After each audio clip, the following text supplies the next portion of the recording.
Hello, thank you very much, Rio Yokota from Tokyo Institute of Technology. It's a real honor, a real pleasure to have you here. And that's precisely my first question. You can speak anywhere in the world, however, you made all your way to New Zealand. What brings you to Multicore World? What do you find it different here?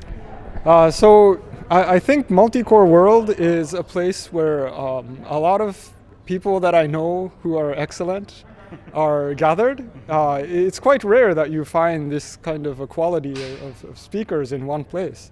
And so it's not as large as these large conferences like SC, where of course these same people are here, but it's a much bigger venue, you get less interaction. But here you have the high quality people, but a small enough number of them that you can actually talk to them at lunch. And so I find Multicore World to be one of these very nice places with high quality participants, but accessible size. And we even can have some interviews and have some fun asking about, for example, I'm impressed about your work and training AI through synthetic images, which is an open area. But you mentioned, and other speakers also mentioned about the cost. And that creates certain barriers of entry about training AI models. Now, is that going to create a digital divide in the new version towards, you presented a slide about certain companies that are the only ones able to do the training at scale. Are we going to witness nations entering into the training? Are we going to see entire organizations? Or can we see entities or individuals training for their own in a foreseeable future? Mm-hmm. So I think there are two aspects to these digital divides. One is the compute and the other is data. And the data part I addressed partially with the synthetic data approach. The compute side of things, there's a huge divide between like large companies like Google, OpenAI, and Microsoft. But I think the academics, like universities, have access to fairly large supercomputers through allocations like Insight. In Japan, we have HPCI that can use Fugaku. These programs allow, they're proposal-based, and they give millions of core hours or node hours to users and free of charge. And this scale is similar to the scale that these industries are operating on at the moment. It's just that these resources at the moment are being used mostly, like over 90% are used for scientific computing and not AI. I think things will change in the next few years where a significant portion of this budget will be allocated to AI and not just pure scientific computing. It may be a combination of both, like scientific computing plus AI, or part of it might be just pure AI, like training large language models.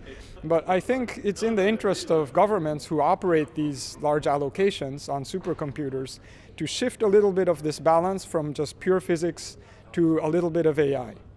We are pushing here in New Zealand an approach called agriculture empowered by supercomputing. Totally a private initiative, totally at inception phase, but the whole idea in an exaggerated form is to bring exascale to the edge. Mm-hmm. The point is to disaggregate where we capture data, and what we want to make is to do as many decisions possible at the edge, which could prevent perhaps, or could at least give us certain notice of the climate change situation that we have been witnessing these past few days. Do we need synthetic images to train that, or we can just start to rely on nature? And most interestingly, what's the mathematical or topological foundation that you could imagine in endeavor of these characteristics?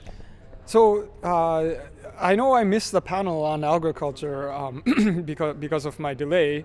I had a story that I wanted to share during that panel that maybe I can take this opportunity to share. So in Japan, there was a cucumber farmer who actually adopted TensorFlow, and this is a farmer, right? His former job was embedded systems at automotive industry in Japan. I don't think it's common around the world for people who are in embedding systems to actually move to farming. You will be surprised because I've been building an ecosystem globally. You will be surprised how many computer scientists are using these skills in farming. But sorry for the interruption. Oh, sorry. So yes, if this is the case, then this story might resonate with some of these people. So this farmer in Japan, who was formerly an embedded systems designer, actually went out and the task was to sort the cucumbers that they were growing from good ones to bad ones into the different grades. Of course, every farmer does this manually, but he actually made a system where it had these belt conveyors and a camera that will sort things into the different paths, sort the cucumbers, and he actually used TensorFlow, and this is featured as one of the big achievements in the Google Cloud now. If you go to the Google Cloud website, you will see this on one of the top pages about this cucumber farmer in Japan who used their AI to distinguish between a good and bad cucumber. And this type of technology being embedded into the agriculture it looks futuristic at the moment, but I think this will someday become standard practice where people with some computer science background go into agriculture, and with their skills, they will change how things are done. In the same way that machines once changed how people manually planted and harvested their crops, this is now all mechanicalized. Then I think what will happen in the next decade or so is things will become sort of AI driven in the agriculture industry. It's not only machines that will come in, it will be machine learning that will come in. You brought Google into the conversation, which is a topic that I've been discussing in previous sessions.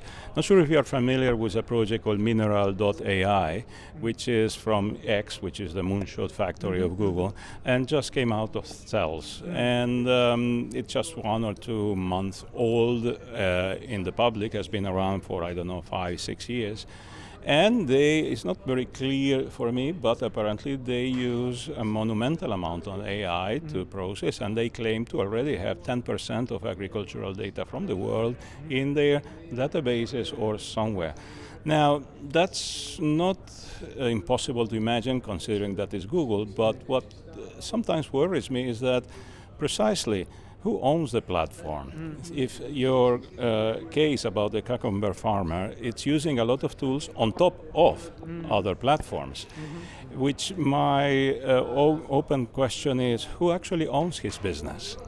So in the case of the cucumber farmer, he just used TensorFlow, the AI training framework itself, but he didn't use any of the data Google Cloud data.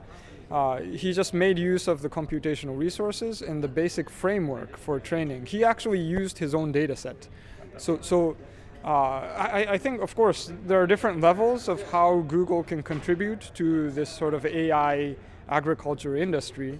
I don't think it necessarily needs to monopolize on all the data collected from agriculture. I think in a way, agricultural data might be less sensitive compared to, for example, medical data, and therefore privacy issues are different. Yeah, privacy issues are a little bit more relaxed. They may not need to go like full federated learning just for this purpose, but I think it would be beneficial for the farmers themselves to have their own data, their own techniques, their own models, and their own sort of know-how to actually do these things. Is there any, speaking about federations, in Japan, is there any group of or government lead organizations, or this is just an isolated case?